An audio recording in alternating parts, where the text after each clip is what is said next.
नमस्कार, आप सभी का स्वागत करते हैं हमारे खास कार्यक्रम में, जहां हम आपकी मुलाकात किसी खास पर्सनालिटी से कराते हैं। और आज हमारे साथ जो पर्सनालिटी हैं वो है मुकेश यादव जी। मुकेश यादव जी सोशलिस्ट हैं, समाज सेवक हैं। इन्होंने लोगों के लिए बहुत कुछ किया है। तो चलिए बात करते हैं इनसे कि क्या क्या किया है इन्होंने लोगों के लिए, और राजनीति में भी हैं। तो चलिए जानते हैं इन्हीं से। सर नमस्कार। नमस्कार। आप राजनीति में हैं और सोशल वर्कर हैं जी। सोशल वर्कर से राजनीति का सफर कैसे बना आपका? देखो, हम पहले से ही, जब से मैंने सूरत संभाली तब से समाज के काम आता रहा हूँ मैं। और मेरा एक मोटो था कि हमारा जो समाज है एक शिक्षित हो और गरीब से गरीब तक शिक्षा पहुँच पाए। पहले मेरा बिजनेस था, सीमेंट की एजेंसी वगैरह, इस तरह गाड़ियों का काम था, मेरा ट्रेवल्स का भी था। लेकिन मैंने देखा कि समाज में बहुत ज़्यादा कुरीतियाँ बढ़ती जा रही है, बहुत ज़्यादा। तो मैंने इसका सबसे अच्छा माध्यम समझा, वो शिक्षा समझा। इसलिए हमने 2009 में स्कूल डाला अपने दादाजी के नाम पे, RS मेमोरियल। और उसमें हमने बिल्कुल फ्री शिक्षा दे रखी, अभी भी कर रखी है। वो राजस्थान बोर्ड से एफिलेटेड है, इंग्लिश मीडियम चल रहा है, अभी 10th तक चल रहा है। और उसके माध्यम से कई हज़ारों बच्चों को हम शिक्षा दे चुके हैं। और उसके बाद जैसे आपने भी मेरे से सवाल किया कि आप राजनीति में क्यों आए जी, तो एक मन में एक टीस की भावना थी। जिस तरह से जनता को बेवकूफ़ बना दिया जाता है, जैसे बहुत सारी जुमलेबाज पार्टियाँ हैं, जुमले मार मार के जनता को उल्लू बना के एक बार सत्ता हासिल कर लेती है, लेकिन उसके बाद एकदम विपरीत चले जाते हैं वो लोग, जनता की तरफ मुड़ के भी नहीं देखते हैं। तो मन में एक टीस थी। और उस समय एक अच्छा मुद्दा मिल गया हमें 2013 में, जो अन्ना हजारे मूवमेंट जो आया था, उसमें हम पार्टी से जुड़े। और उसके बाद आप 2013 से आम आदमी पार्टी से जुड़े हुए हैं? पार्टी तो बाद में बनी है, पहले अन्ना हजारे का मूवमेंट था। अच्छा। उसमें हम इन्वॉल्व हुए। उसके बाद देखा हमें कि वास्तव में एक देश बदलाव चाह रहा है। जिस तरह से उस समय एक आम नागरिक, आम जनता कहने लगी थी कि मैं भी अन्ना, मैं भी अन्ना जी। तो उसमें एक अच्छा मूवमेंट आया। और उसके बाद केजरीवाल जी ने जिस तरह से एक बदलाव लाके दिखाया, दिल्ली में जो काम देख रहे हैं उससे सभी प्रभावित भी हैं। और उससे हमने इलेक्शन भी लड़े 2018 में तिजारा विधानसभा से, लेकिन आप जीत नहीं पाए। और आपको क्या लगता नहीं कि आपने गलत पार्टी का सपोर्ट लिया, या पार्टी सही नहीं थी जिसकी वजह से आप हार गए? पार्टी एकदम सही थी, सही है। और जितनी उम्मीद कोई भी आम नागरिक आम आदमी पार्टी से कर सकता है, शायद किसी और पार्टी से उम्मीद ना कर पाए। क्यों? आप ऐसा कैसे कह सकते हैं? मैं इसलिए कह रहा हूँ कि दिल्ली में एक मिसाल है पूरे देश के लिए। अच्छा। और जिसको कहीं डाउट हो तो दिल्ली आके देखें। एजुकेशन, हेल्थ, जिस तरह जो काम हो रहे हैं और जो बेसिक नीड्स होती है एक आम आदमी की, उसको यहाँ फिलअप किया जा रहा है। अच्छा। बाकी अदर जो दूसरे राज्य हैं हमारे, उनमें इस तरह की कोई व्यवस्थाएं नहीं है। तो आप जहां लड़ रहे थे तिजारा विधानसभा, वहां पर क्या लोगों को शिक्षा की, लोगों को एजुकेशन, हेल्थ, इन सब चीजों की जरूरत नहीं थी? सबको जरूरत है मैम, लेकिन जिस तरह जो पार्टियां हैं, जुमलेबाज पार्टियां जिस तरह से जुमले फेंकती है और भोली भाली जनता उनके बहकावे में आ जाती है, वो नहीं समझ पा रही। आपको क्या लगता है किस वजह से जनता ने अभी वहां पे BSP से हैं विधायक जो बने हुए हैं, तो वो कैसे बन गए? BSP से जीते हैं। पहले वो भाजपा में थे, टिकट नहीं मिली, बसपा में आ गए, बसपा से जीत गए क्योंकि उनको एक अच्छा वोट, कैडर वोट मिल गया SC ST का, उसके बाद जीत भी गए। लेकिन उसके बाद फिर वही एक लालच के अधीन होकर के उन्होंने फिर कांग्रेस ज्वाइन कर ली। तो इनकी कोई, हम ये कहें कि जमीर नहीं है, मौका प्रस्त है, ये राजनीति नहीं कर रहे, ये अपने आप को, अपनी पीढ़ियों को सींचने के लिए बैठे हैं, अपना प्रॉफिट बढ़ाने के लिए बैठे हैं, अपनी इकोनॉमी बढ़ाने के लिए बैठे हैं। ये सेवा भाव से राजनीति नहीं कर रहे हैं। और जो हमारी पार्टी है, जो आम आदमी पार्टी है, बिल्कुल सेवा भाव से और आम आदमी को समर्पित पार्टी है, इसलिए मैं इनसे जुड़ा हूँ। आपकी जो विधानसभा है, आपके हिसाब से क्या लगता है कि आपकी विधानसभा में किन किन चीजों की कमी है जो आम आदमी पार्टी की, अगर या आप वहां पे विधायक बनते हैं तो आप उन कमियों को दूर करेंगे? देखिए, कमियां तो जहां तक मैं समझ पा रहा हूं कि अब पूरे देश में बेसिक्स नीड्स पे कभी चर्चा नहीं हो रही है और मुद्दे विहीन राजनीति चल रही है। कभी धर्म के नाम पे चल रही है, कोई मंदिर मस्जिद पे चल रही है। तो इस तरह से कब तक चलेगा ये सब? ये खत्म होने वाला है। नई जनरेशन समझ रही इस चीज़ को कि इन चीज़ों से आगे नहीं बढ़ सकते हम। ओबामा कह रहा है कि हर बच्चा मेरा साइंटिस्ट हो, ठीक है। हम कह रहे हैं कि हमारा हर एक नागरिक अंधभक्त हो। तो ऐसे कैसे काम चलेगा? मंदिर मस्जिद से कैसे काम चलेगा? अच्छी हॉस्पिटल चाहिए हमें, अच्छे स्कूल चाहिए। ये चीज़ जब तक नहीं होगी, बेसिक्स नीड्स हमें, रोड चाहिए, नालियाँ चाहिए, सीवर्स चाहिए, इन पे कोई चर्चा नहीं होती है। और जैसे आपने बताया कि मेरी हार हुई है वहाँ पे, मैं जीत नहीं पाया वहाँ पे, तो उसका मूल कारण भी यही था, क्योंकि हम वहाँ पे जो राजनीति करने नहीं गए थे, हम एक बदलाव जो दिल्ली में आया था उसको वहाँ दिखाने चाहते, मॉडल था हमारे पास दिल्ली का, और हमने उन्हीं मुद्दों पे चुनाव लड़ने की कोशिश की, वही हमने मुद्दे रखे। लेकिन भोली भाली जनता इन जुमलेबाजों के चक्कर में आ जाती है।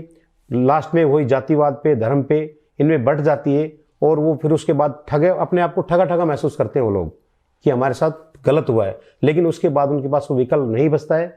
जैसे जैसे फिर चुनाव नज़दीक आएंगे, फिर ये पार्टियां वही जुमलेबाजी करना शुरू कर देगी।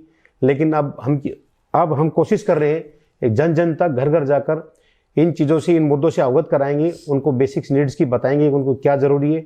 उनका भविष्य मंदिर मस्जिद में ना होकर के विद्यालयों में है, हॉस्पिटल्स में है, ये अच्छे होंगे, तभी हमारा समाज आगे बढ़ सकेगा। तो मुकेश जी, हम आपसे ये जानना चाहेंगे कि आपकी आगे की रणनीति क्या होगी राजनीति में?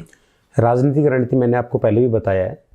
यदि पार्टी सही समझेगी, क्योंकि बहुत सारे कार्यकर्ता ऐसा भी प्रयास करते हैं इसके लिए, और पार्टी दोबारा मौका देगी तो उसके लिए मैं तत्पर हूँ। और हमारा एक ही मकसद रहेगा, यहाँ जातिवाद की, धर्म की राजनीति ना करके काम की राजनीति हो। जी, तो आप काम की राजनीति करेंगे। हमने ये सुना है कि आप समाज सेवी हैं और समाज के लिए बहुत कंट्रीब्यूशन है आपका। तो आप हमें बताएंगे किस किस तरह का कंट्रीब्यूशन आपने अभी तक दिया है समाज को? अभी तक जहाँ भी मुझे मौका मिला है वहाँ मैंने अपनी तरफ से कोई कमी नहीं छोड़ी है। चाहे जैसे एजुकेशन का हो, किसी गरीब लड़की की शादी करने का हो, और कोई जैसे कुपोषित बच्चे बहुत सारे होते हैं, सरकारी स्कूलों में बच्चों के पास यूनिफॉर्म नहीं होती है प्रॉपर, उनको देना हो गया, स्वेटर वगैरह हो गया सर्दियों में, ये सब हम अपनी तरफ से उपलब्ध कराते रहते हैं। और हमने ये भी सुना है कि आप अपने क्षेत्र में जो विडो महिलाएं हैं उनके लिए काम की साधन प्रोवाइड करते हैं और भी तरीके से हेल्प करते हैं। देखो, उसके लिए हम बहुत अच्छे से प्लान कर चुके हैं और बहुत जल्दी ये इम्प्लीमेंट भी हो जाएगा।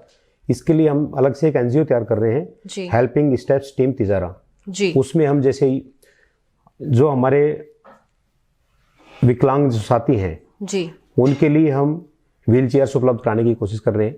उनको मेन मुद्दा रहेगा हमारा।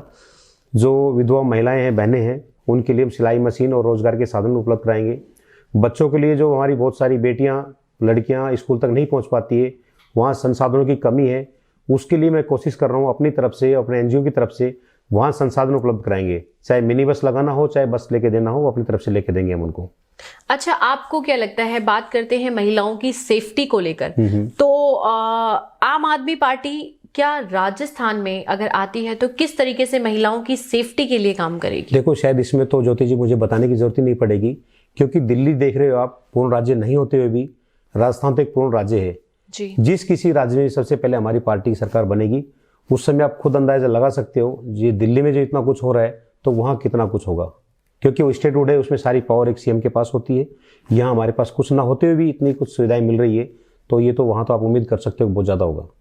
तो इसका मतलब जो हम दिल्ली में देख रहे हैं कि दिल्ली में सुविधाएं पूर्ण राज्य ना होने के बावजूद इतनी सारी सुविधाएं जैसे एजुकेशन है, हेल्थ है और महिलाओं की सुरक्षा को लेकर के है, तो वहां पे हमें कुछ और ही देखने को मिलेगा, कुछ और ही अलग तरीके से। मैं कहना चाहूंगा, दिल्ली में एक ट्रेलर चल रहा है हमारा, फिल्म तो बाकी है। अच्छा, जिस भी राज्य में हमारी सरकार आएगी उसमें वो पूरी फिल्म बनेगी और चलेगी वो। अच्छा, ये जो अभी आपके हाल ही में विधायक हैं, हम उनके बारे में जानना चाहते हैं, क्योंकि वो 2 साल अभी पार्टी में रह चुके हैं, तो उन्होंने किस तरीके का काम किया है राज्य के लिए? राज्य के लिए तो बहुत बड़ी बात है, पहले विधानसभा को देख लें और सबसे पहले एक वो अपने आप खुद को संभाले कि उनको रहना कहाँ है जी। अभी पहले भाजपा से थे वो, उसके बाद भाजपा ने टिकट नहीं दी। देखो, पार्टी देखती है, हर चीजें देखती है, नहीं भी देखो जरूरी नहीं। मैं कह रहा हूँ, मैं पहले कह चुका हूँ, पार्टी मुझे इस लायक समझे तो मुझे उम्मीदवार बनाए, किसी और को बना सकती है, मैं फिर भी उसके साथ रहूंगा जो भी कैंडिडेट आएगा। इन्होंने पहले भाजपा में थे, टिकट नहीं मिला, वहां से बगावत की, उसके बाद फिर बसपा ज्वाइन की, क्योंकि वहां पे हमारे यहाँ जो वोट कैडर है SC ST का ज़्यादा है, तो उन सबको मूर्ख बना के वहाँ से वोट ले लिए।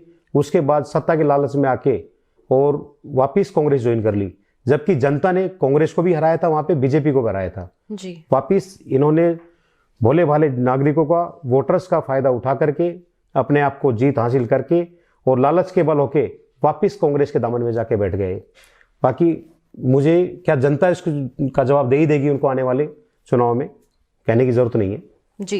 हम आपसे एक चीज और जानना चाहेंगे, जैसे कि आम आदमी पार्टी की बात करें, दिल्ली में सरकार है, तो ये लोग जो इनके विधायक होते हैं बहुत ही क्वालिफाइड और बहुत ही अच्छे लेवल होता है इनका, एक एडवोकेट होते हैं या फिर किसी अच्छी सी सोसाइटी से, या बहुत ही आम लोग भी माने जाते हैं। तो हम आपके एजुकेशन के बारे में जानना चाहेंगे कि आपने अपनी स्कूलिंग कहाँ से की? पहले तो ज्योति जी मैं बता देता हूँ आपको, ऐसा कुछ भी नहीं जो आप कह रहे हो कि भाई बहुत लेवल हाई होता है।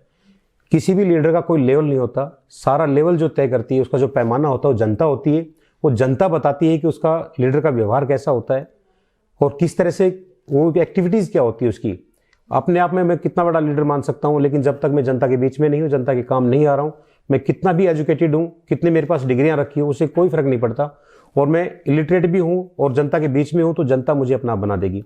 जहाँ तक आपने बात की मेरी एजुकेशन की जी, तो मेरी कुछ परिस्थितियाँ ऐसी रही है कि उस समय जो हम जो एजुकेशन लेनी चाहिए थी वो नहीं ले पाए थे।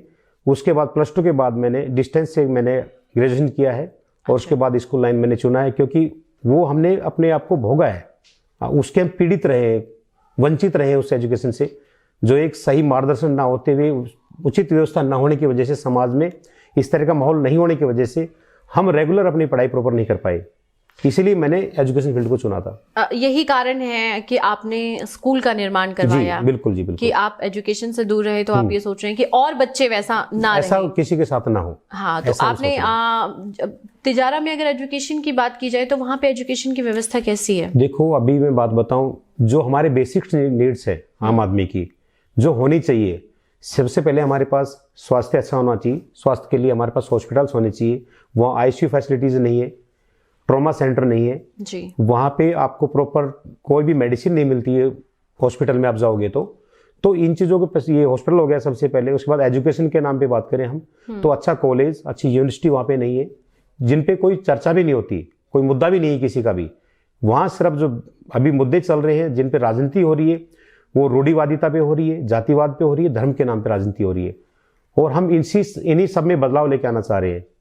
अच्छा, मैं आपसे एक आखिरी सवाल जानना चाहूंगी कि अगर आप वहां के विधायक बनते हैं तो आप अपनी जो विधानसभा, तिजारा विधानसभा है, उसको किस तरह का देखना चाहेंगे? किस तरह का माहौल आपको चाहिएगा अपनी विधानसभा में? देखो, हमें पूर्ण रूप से ऐसा लग रहा है कि जनता अब की बार बिल्कुल ही बदलाव के मूड में है, क्योंकि दिल्ली ने तीसरी बार अरविंद जी को CM बना के साबित कर दिया है कि अब दिखावटी राजनीति, बनावटी और जुमलेबाज की राजनीति नहीं चलेगी। आगे आगे समय जो आ रहा है, नई जनरेशन समझ रही है कि काम की राजनीति होगी और काम पे ही आगे वोट डलेंगे। और दिल्ली को देखते हुए जो हमारे बिल्कुल जो टच में हो गया, बिल्कुल NCR में ही हम भी हैं, हमारी विधानसभा, तो उसको देखते हुए यूथ हो गया और जितने भी हमारी सोसाइटीज काफ़ी है, वहाँ पे 187 गाँव है हमारी विधानसभा में, 3 बड़े कस्बे हैं, तो सभी समझ रहे हैं कि अब ये जुमलेबाजी की राजनीति खत्म हो जाएगी। वोट मांगते हैं तो 15 लाख खाते में डालते हैं, उसके बाद किसानों के हालात आप देख रहे हो, किसानों के हालात भी क्या कर दिए, MSP भी उनसे छीन लिया गया है। तो ये चीज़ें खत्म होने वाली है और जो आगे राजनीति होगी, अकेले तिजारा की बात नहीं कर रहा, पूरे देश में जो राजनीति होगी, काम की राजनीति होगी और काम पे ही वोट डलेंगे। जी, थैंक यू सर, आपने हमें बहुत सारी जानकारी दी अपने बारे में और अपनी विधानसभा के बारे में। आई होप कि लोगों को भी बहुत पसंद आया होगा आपके बारे में जान करके। और मैं कहना चाहूँगा आपके चैनल के माध्यम से, यदि किसी भी भाई को, बहन को किसी भी जरूरत हो, किसी तरह की जरूरत हो, तो मेरे कॉन्टैक्ट नंबर लिख लीजिएगा 9214014070। 24/7 कभी भी कॉल कर सकते हैं। कैसी भी समस्या हो, जितना मेरे से संभव होगा, मैं हमेशा सेवा के भाव से तत्पर रहूँगा। धन्यवाद।